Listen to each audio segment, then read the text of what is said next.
to our African American siblings and Native American siblings and our American Native Mexican siblings. Okay, remember the one that we are praying that they will be healed from cognitive and behavioral deterioration? We have that also, but we're not conquistadorial because we're not conquistadores. We are the oppressed. So it's a different mental health issue. And that's another discussion that's important also.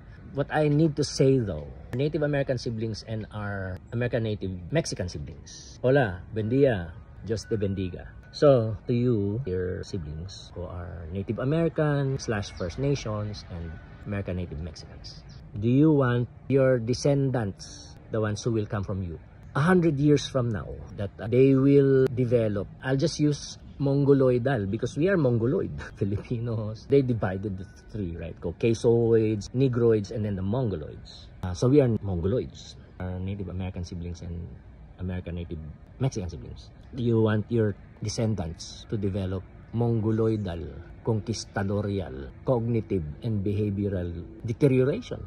No, no, no. So that's not a good system. In paper, the system is good. It's just a person and his cult. Those people, sorry. Oh, it's hard. But we don't want that, right? And then our African American sibling, do you want your descendants 100 years from now to develop Negroid, conquistadorial, cognitive and behavioral deterioration?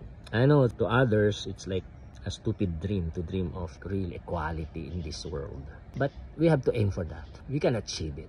We don't have to swing from Caucasoidal to Mongoloidal or Negroidal. If our African American siblings dominate, their enemies will be the Caucasoidal people, and then us, we're sort of their friends because we fought together. But at some point, 100 years later, it's gonna be the same thing if the Mongoloidal win. If our Native American siblings and our Mexican siblings, and then especially with Latina, Latinx, Latino siblings of ours, if they dominate and they develop Mongoloidal, conquistadorial, cognitive and behavioral deterioration, it's not good also.